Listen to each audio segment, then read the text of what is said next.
All right, man. Matt Patricia said on his live press conference yesterday that they would love to have Jarrad Davis back despite declining his fifth-year option. We're going to talk about what that really means. And also there's a report that the Lions could be interested in Minnesota Vikings pass rusher Everson Griffen after he became a free agent this offseason. No franchise tag or nothing like that.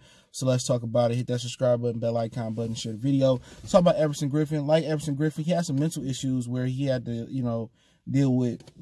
I think he missed some games, last offseason or last season or whatever it was because of those mental issues. Not sure exactly what they were, but he is still a good pass rusher in the league. But Danielle Hunter is that guy in Minnesota.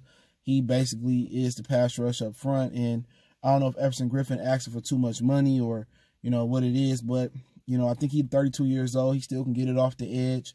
How does he fit in the Lions offense? In the 4-3, he fits beautiful. You know what I'm saying? He can play right, left end. Him and Trey Flowers would be nice bookends. You got Deshaun Hand and Danny Shelton in the middle. The Lions like to play multiple fronts. So can you stand Everson Griffen up at this point in his career? I'm pretty sure Griffen can stand up. I don't know about dropping to coverage on a consistent basis. But they also got Julian Okorie and they got Jamie Collins. Collins can put his hands in the dirt. Collins can drop in coverage. So it depends on, what Patricia is going to play as far as a defensive standpoint. If they're going to play enough 4-3 or 5-2 up front, then Everson Griffen count me in. If they're going to play more 3-4 than 4-3, then I don't really think he'll fit for putting his hand in the dirt or standing up and dropping. So it depends on, what front that Matt Patricia wants to implement the most. And at 32 years old, he won a good payday. So you're not paying him to be a part-time player. We're not paying him to be a fish out of the water to play a position that he ain't used to playing. And people say, why can't he be a lineman in 3-4? He not big enough. Basically the 3-4 linemen are the three techniques for the most part that can kind of get upfield and penetrate and bigger guys. Everson Griffen is a true defensive end. And you don't want to put a guy and pay a guy money to do that. So you got guys like Marcus Golden out there. So maybe Patricia think his defensive line is intact, but Everson Griffen would be a huge upgrade. Marcus Golden will be a huge upgrade. Can Okorie play a 4-3 linebacker? Sure. Can Jamie Collins play a 4-3 linebacker? Sure. Can Tavai and Davis? Sure, they all versatile. And you can still put their hand in the dirt. You still can play some 34 with Griffen in there. So, Griffen will be a good pickup and depending on how much juice he got in the tank, but it's always a narrative that Detroit want to get stars at the end of their career. And that's playing into that narrative here. But at the end of the day, you take D-line talent where you can get it. But as far as, that pass rushing position, if Okorie can bring it and Collins can bring it, and you can add Griffen or Golden there, I mean, it's a significant upgrade from last year. But the number one, number one remedy for this defense is going to be Patricia getting more exotic and getting more aggressive in his front seven and in his play calling. If he don't get more aggressive, then you need a Griffen in there that's going to be able to get it off the edge. But they still not going to be top 10 or top 15 in sacks. So it starts with Patricia getting more aggressive and sending 5 rather than 4 and 3, or if you're going to send 4, doing stunts and doing things to confuse the offensive line and the tight ends and the quarterback about who coming and who not coming and who going. So we know 3 coming. We know what 3 coming. We know what 4 going. Confuse them. Let them know, a 5th might come. But that 5th drop into coverage and it's 4 and they stunting and you confusing the line. A 5th coming this time. Or we might send a 6th this time. You know what I'm saying? Or where it's coming from. So you got to confuse the offensive line and quarterback as far as where these blitzes are coming from and where the pressure is coming from. Even if you're rushing forward, it's a way to confuse the front on what 4 is coming. And with Patricia, it's straight up and down, no special effects. It's basic. It's cornflakes with no sugar on top. It is what it is. So it starts with him. It starts with the mastermind of defense. I don't want to hear nothing about Udlin. I don't want to hear nothing about Pascaloni. I know he gone. It wasn't them. This is Patricia defense. His calling card is a beta male, bland, vanilla defense. And he got to change it. He got to become more aggressive. His defense should match his personality. All that yelling and cussing the players out and telling players stop sucking other players' penises and stuff of that nature. Where that same energy at on the field? You yelling and lighting into players. His personality does not match his play calling on the field. And that's sad. You know what I'm saying? Because all that aggressive and that yelling and all that stuff, why doesn't your defense play with that same aggression? And also, he got to mix it up and play zone. He got to confuse these dudes in the league.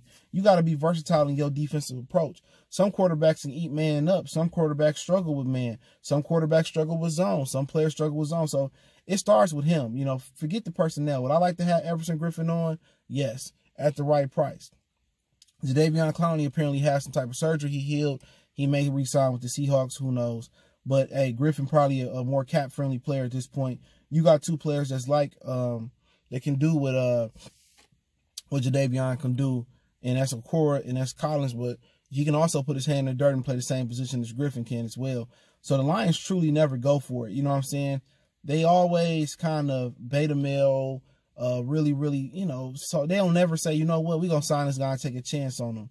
Or they really just don't be aggressive into, you know, putting a winner on the field. For a franchise that's been as, you know, sorry as they've been for a long time, you know, this let you know, as long as that money and that TV money flowing in and people go down to Ford Field, buy tickets and buy beers, that's all they care about. You start buying beers, you start buying tickets, the game start getting blacked out on TV, then Martha might sell or might, you know, do something. But if it ain't broke, don't fix it. They don't want to win. You know what I'm saying? They just want to spend. They want to make money and spend it. But, hey, them saying they want to bring back Jarrad Davis for a 5th year, all that's just saying is that he ain't worth $10 million.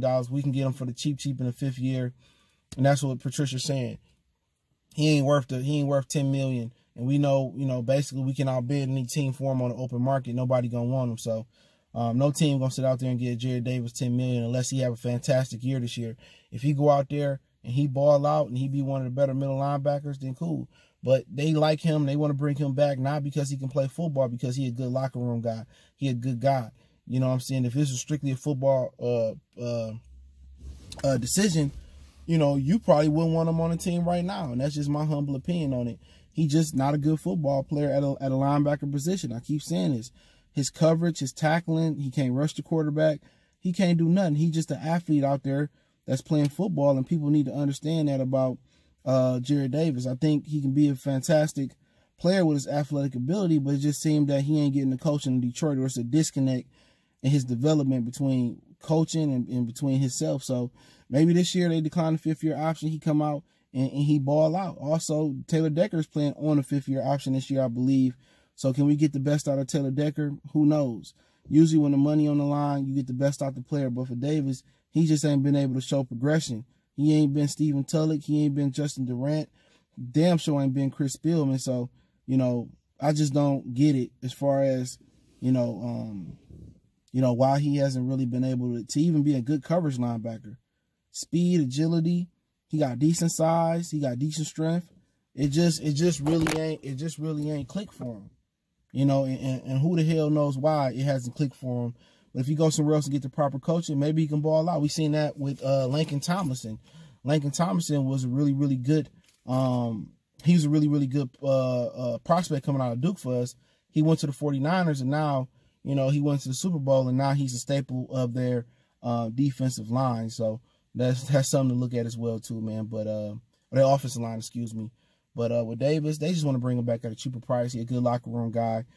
He probably do what Patricia say do, and he don't question it. He wasn't, you know, trolling Patricia or trying Patricia or going against the grain and saying, oh, can we do this defensively like Quadre, Darius Slay, or one being, you know, a bad person in the locker room like Damon Harrison and didn't want to be here. A guy that want to be here, a guy that probably show up on time, do his job. He just don't do it well.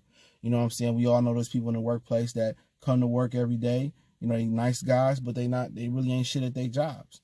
You know what I'm saying? I'd rather have a dude that can do his job well, that be a little bit edgy, maybe be a little bit late, be a little bit shitty as in personality. But you know what? The quality of the work and the time he do it and it's great. I'd rather take that guy than the guy that's nice and just can't get the job done. But it don't always go like that in corporate America. It's about personalities and who you like. It's the buddy-buddy system. Until the Lions get out that buddy-buddy system mentality and the mentality that all guys in our locker room have to be nice locker room guys.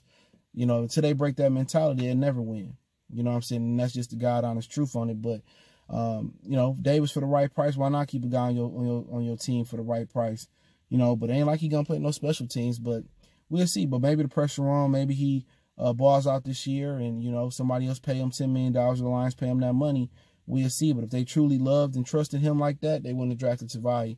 Hey, Motor City Sports Talk. Appreciate everybody for checking in. Don't forget me on Facebook, Instagram, Twitter. You can reach out to me anytime if you have a business question, inquiry, sponsorship, video question. All the links in the description. Want to make a donation to the channel? Cash App, PayPal in the description. Best way to donate is to share the video. Don't forget, check out the channel out, Goodfellas Sports TV, for more music, sports, news, and entertainment. And also check out the backup channel, Motor City Sports Talk 2.0, just in case something happens to the channel again. We gone.